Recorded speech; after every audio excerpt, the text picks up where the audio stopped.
It is. It is. I went away for a second. I'm sorry. I went away for a second because I had to save the meditation separately. Now we're somewhere else. So we're talking about mindfulness. This is such like a simple thing and make it so hard. Like it's so hard. Isn't it so hard? It's so easy. Just return attention to the breath over and over again. That's it. That's all there is to it. That's all there is to it. Everything that happens, we look at it for a second. We turn our attention to the breath. So I was, this mindfulness. There's in the Buddhist practice. We talked a little bit about this last week. There's these 5 things that they're not rules. First of all, it's important to say that they're not rules. In other religious disciplines, they may be taken as rules, but in the Buddhist practice, they're not rules. Now, I told you the story about Moses just so you're not uncomfortable with the Buddhist practice, anybody who might be. God doesn't care.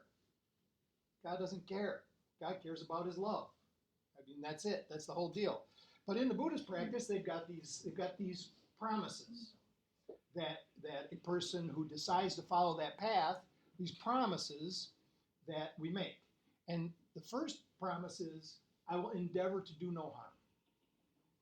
And you might find some texts where it says, I will endeavor not to kill. And some might just say, I'll endeavor not to do harm to sentient beings. But the idea is the same. I will endeavor not to do harm. And the second one is, I will endeavor not to take what is not given.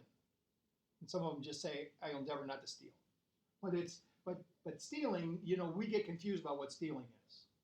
Now, we know for sure that if you go into the store and you appropriate something and leave without paying for it, we know that's stealing. Okay?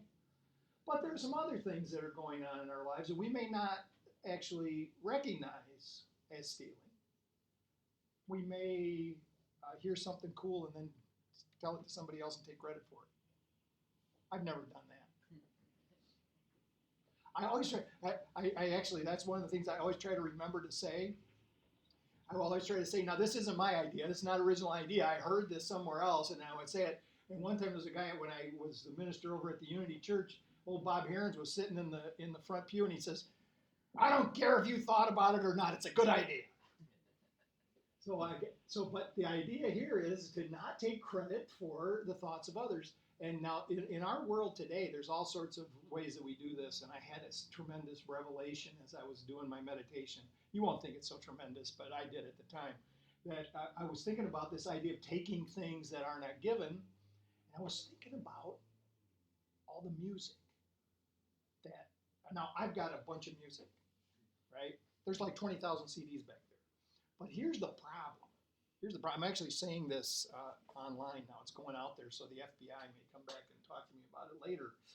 But I've been copying. I would buy an original and copy the music, right, and keep the copy.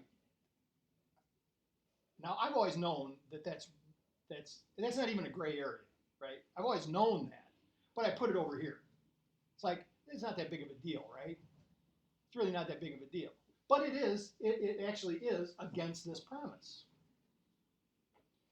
So I'm sitting there doing the meditation, and this just like comes to me so heavily that there's just, so now I realize that what has to happen here, 2 things have to happen. First of all, the first thing that has to happen is I got to make some kind of financial amend. I haven't quite figured that out yet, but I just want to tell you I'm willing. I'm not trying to avoid it. There's some kind of financial amend needs to be made.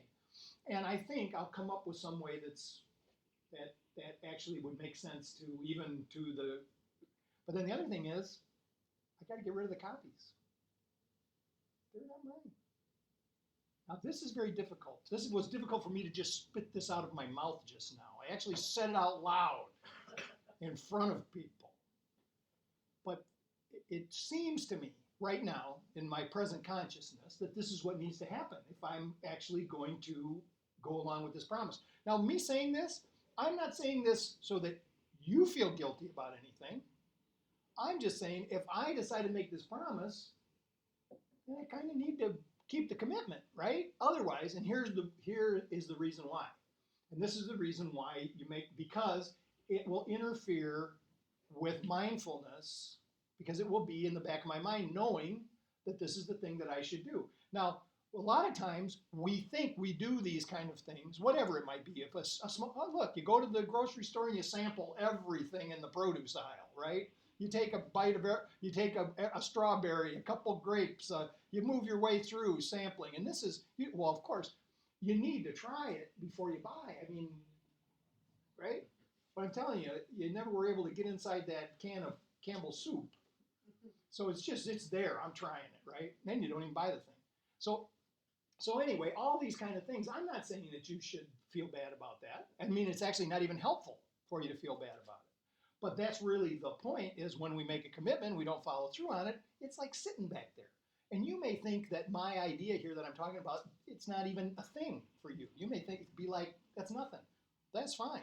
I'm not going to argue with you about it. I just know that in my meditation, it became very clear that it needed to be dealt with. That was very interesting because it unfolded a little bit more than that. The fact of the matter is, I have more back there than I could possibly listen to, even if I started right now. And while we're sitting here in church, if I start right now and just start playing music, and I'll just talk over it, and I kept that thing going the entire time that I'm here until I fly back and do it every time, it would take like 20 years to like play it all, right? So why? Why is it important that it's back there? It's an ego attachment. That's why it's important. It's a display. It's like a peacock's feathers, so to speak. Because you can't tell by looking at the shelf how many of those are originals and how many of them are copies.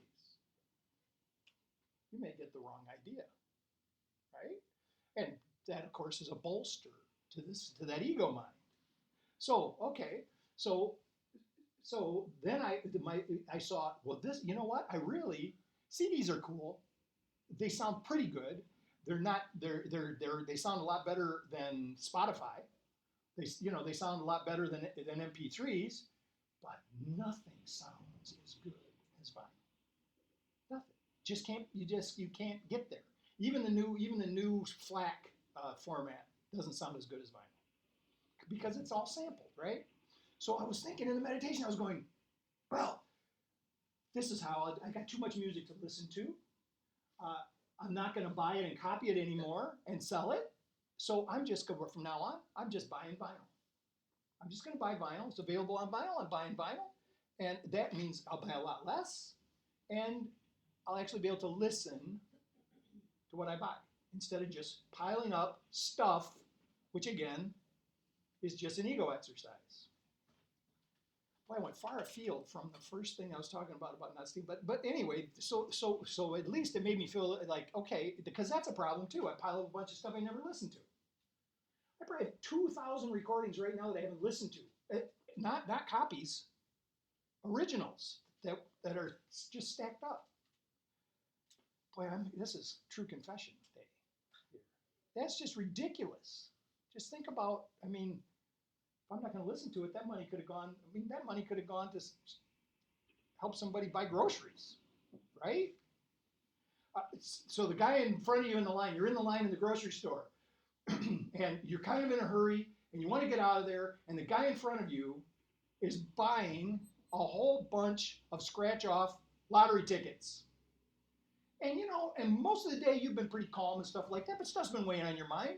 And you're watching this guy and he's buying all these things, and your mind goes, why don't you just take your money out, pour gasoline on it, light it on fire? It would be a lot faster for me and have the same effect.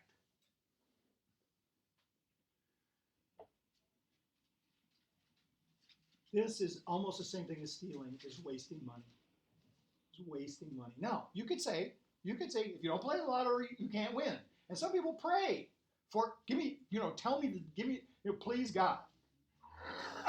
It'd be really nice if you could deliver the sequence of numbers today, or tell me which instant I should get. Well, I'm going to tell you, if that prayer would work, and I'm not saying that it won't. I'm actually saying consider the possibility. Maybe it will. But if that prayer will work, one ticket is enough. One ticket. Get your answer to prayer, get the ticket. And this is the other thing. If you do it and you say to yourself that it's recreation, if you say it's recreation, fine. But again,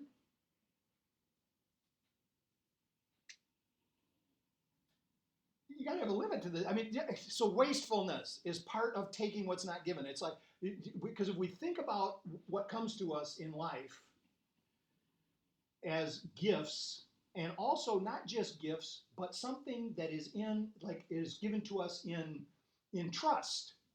It's almost like it's given to us to care for it while we need it, and then to be able to pass it on. Because in the little verse that I did in the meditation, it was all about what the ego wants is to grasp and to hold and to snatch. And as soon as it starts to think that it's going to lose something, it wants to get it. It wants to hold it. You know, what's the door song about when she's walking out the door? Mistreat this woman all day long, all month long, all year long, but when she's walking out the door, uh-oh.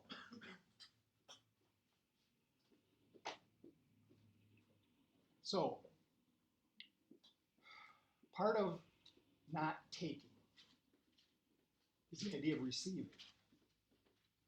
This is like so important, to receive what is given, to receive it with gratitude, and then to do with it what is best for everyone involved. And in that way, the receiving keeps on happening. We continue to receive, and we continue to give. And in Course in Miracles, it's like really clear that this event happens simultaneously. So, because it's also really clear, we don't think about it because we've heard so many times, we've heard the old adage, it is more blessed to give than to receive. It's actually, it really is a mistranslation. The word that receive, that it says receive, is much closer to the word take. So it is more blessed to give than to take, which is the connotation of snatching, right? Getting it. So the problem with that whole idea, though, even if you just take it literally, is that you can't give anything you haven't received. We talked about that before. In order to give it, you have to have it. Well, then it turns out there's a spiritual principle that says in order to have it, you got to give it. So they go together. So give, receive, give, receive, give, receive. It's not two things. It's not three things. It's one simultaneous thing. It's all happening in reality. In reality, it's all happening. In that timelessness, it's all happening. But that's actually the mechanism. So what this precept is trying to set in our mind is, first, yes, stop taking money out of the cash register, okay? I mean, really, unless you really need it for something that you can justify as being a common welfare. Go ahead, work with that as long as you can. But because that's what happens, right? I mean, even when we're caught up in that, I don't know, most of you people never did anything like that. So I just say that I know from my experience that every time I stole something, I was justified. Even when I felt guilty about it, I would always have a little justification in the back of my mind to make it not quite so bad. Even if it was just everybody does it. Oh, they don't though, by the way. Everybody does it. So to endeavor not to take what is not given.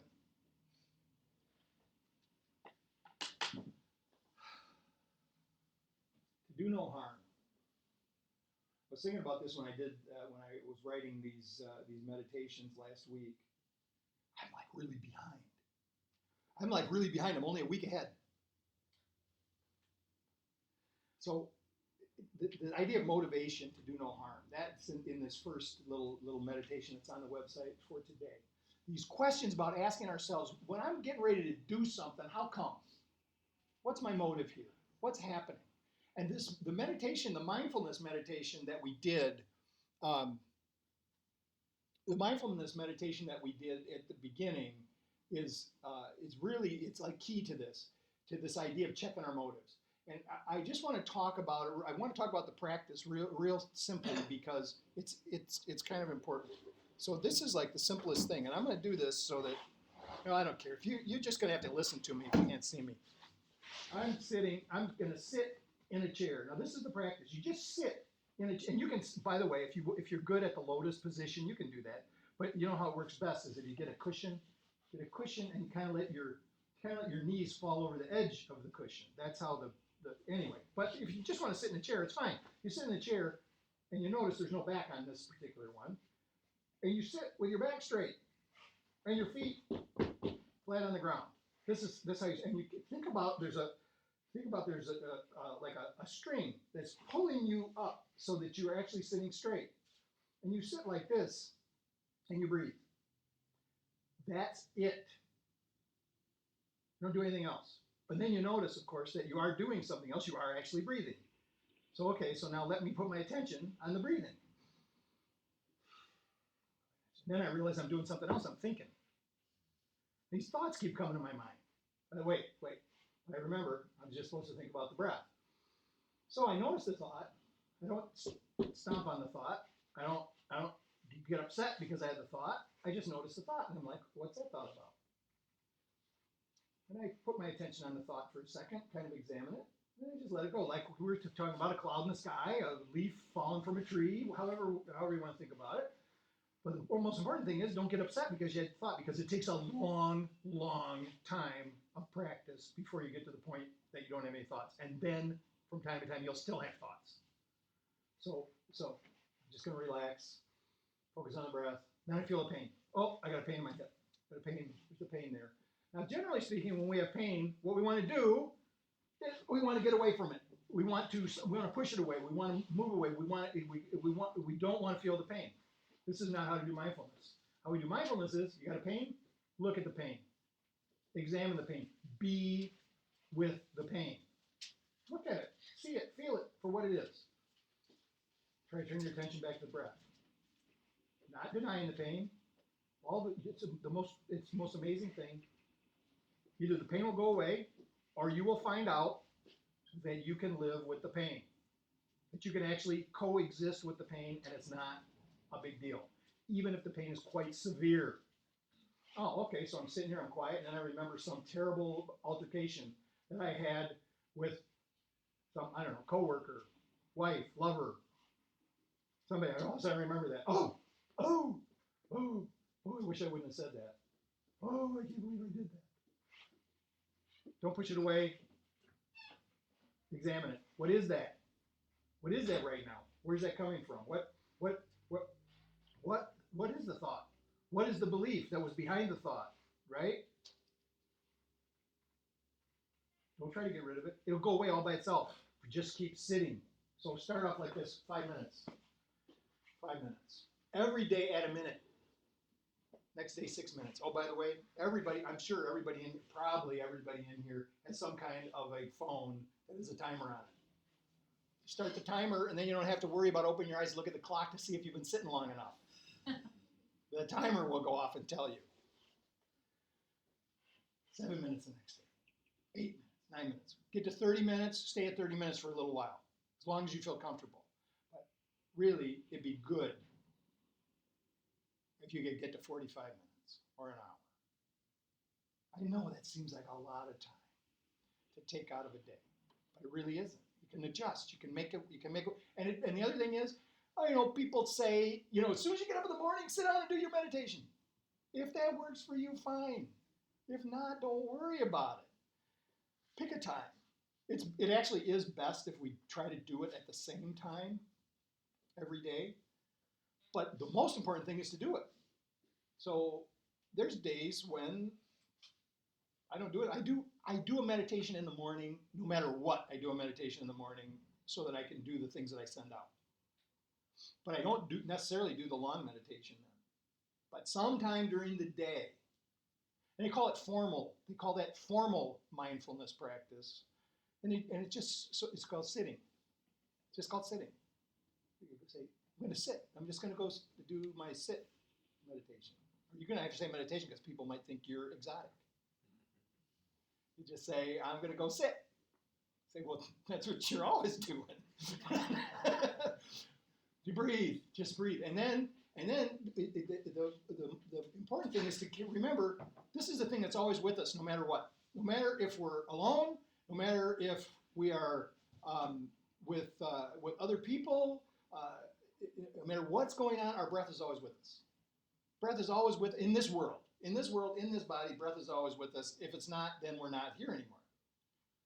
So the breath is like, it's such a convenient tool to have with us. And so that we can return our attention to the breath every time that we start to feel anxious, every time we start to get upset, every time, and actually we could return the breath every time we feel happy.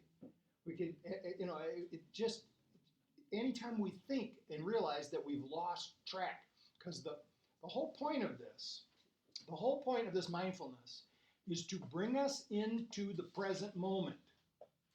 That's the whole point, to keep us in the present moment. Because what's going on is, all the time, our attention is being called from the present moment. It's going to that, oh, I can't believe I said that, to I wonder what's going to happen in an hour, or we're joyfully anticipating, we're anticipating some kind of event, good or bad.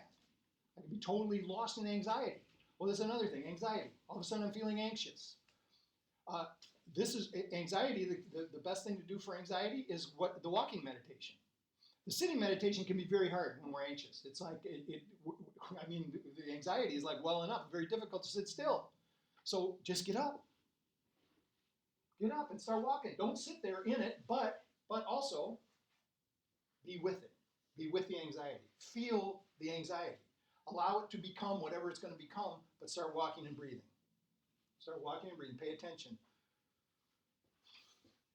Back straight.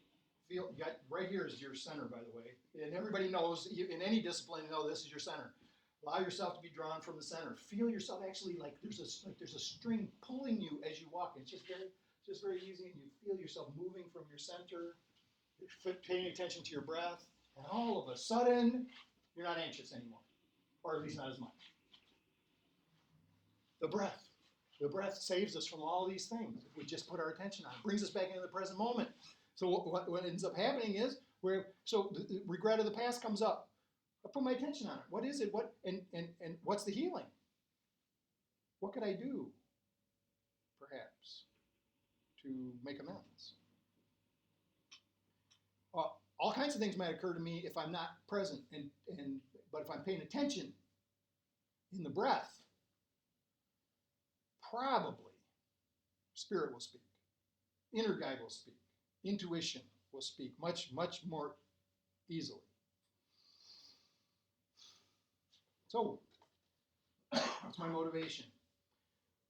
If what I'm about to do is self-serving, I can ask myself this. I can say, am I making a decision for myself alone? This is the number one cause of suffering. And we don't even realize we're doing it all the time. We're running around the world making decisions for ourselves alone without realizing that we're not. That we're not alone. We're worshiping a self that doesn't even exist. This thing that we think is ourself, our ego, our personality, or whatever it is, it's not even a thing. It turns out when they've done all of the research, it turns out that this thing that we think is ourself is a temporary amalgamation of events and circumstances and feelings that are happening right now. And it's continually changing. And we also know that self does not exist apart from the rest of life. It's impossible.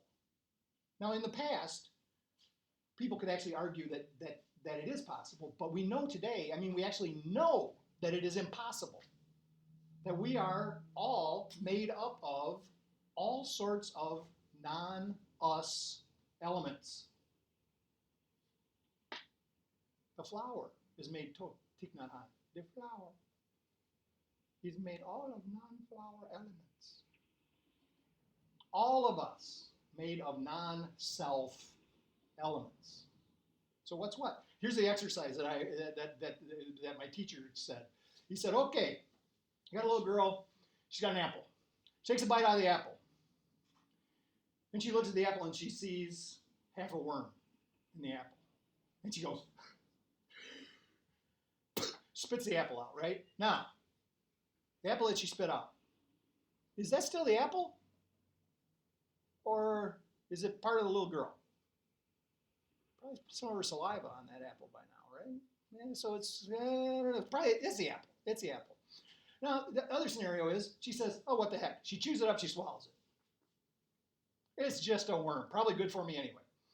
She swallows it. Now, she swallowed the apple. Now, on a good day, it's fine, it starts to digest. But maybe she starts thinking about that worm and it comes up. Is it the apple or is it the little girl? Say she doesn't throw up. Starts to break down in her stomach. So now it's breaking down. It's becoming all kinds of other things, right? Is it the apple or is it the little girl? And you keep thinking about this as it goes through. And okay, she eats the whole entire apple. And then later, the processes have all worked on it. And she ends up depositing it in that white porcelain receptacle. Is it the apple or is it the little girl? You say, well, there's some cellulose left from the apple in that, but people do not want to identify. When you think about this, you go, ooh, that's not the little girl and it's not the apple. It's neither one. So you have the third choice of saying it's something else. The fact of the matter is, it's the apple and the little girl. They become, when she took the first bite, they became one. But more than that, this is what, oh God, no, I can't remember who said it. It says, in order to bake an apple pie from scratch, you know who said this? Was it Carl Sagan? Carl Sagan, I think, said it. He said, in order to bake an apple pie from scratch, you first have to create the universe. It's all, right? It's all us. It's all us together. And it's all us together, whether you think about it as being, if you think about the theory that we usually work with here, that this world and this body and all that's just illusion, that's fine. That's fine, because then all of these ideas and everything just exist in mind, but that's all part of mind, and so that's all us anyway. It's still all us.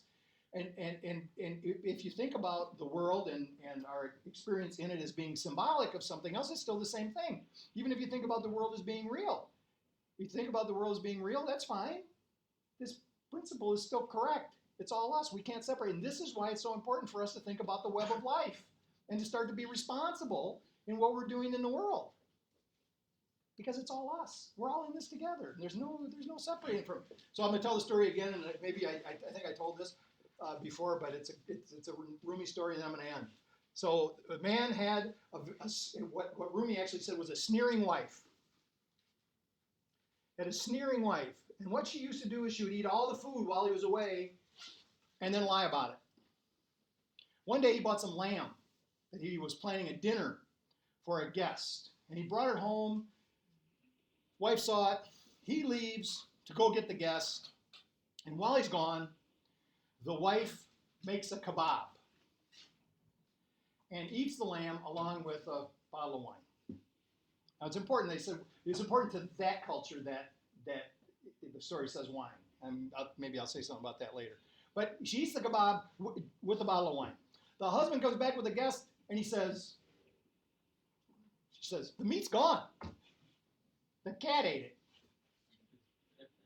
If you have more money, go get some more.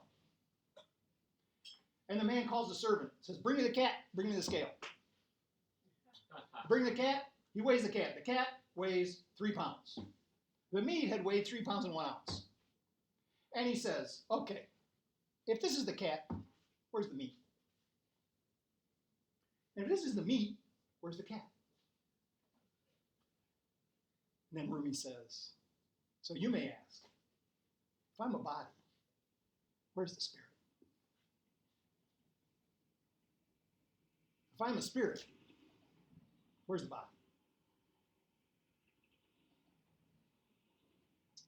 So you're thinking, and he says, don't have to worry about it. Don't have to worry about it. Each is each. It's all us.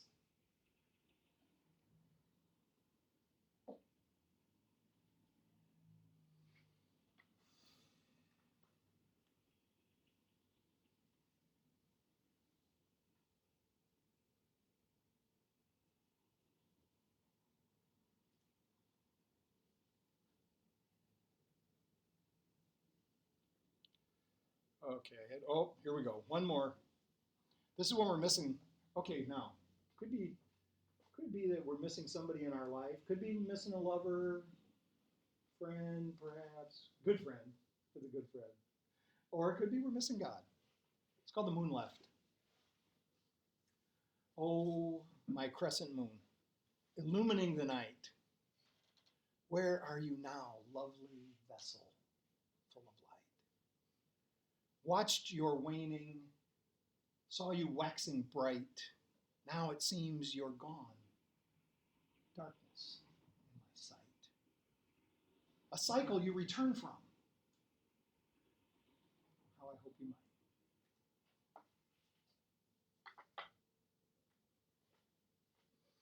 That's it.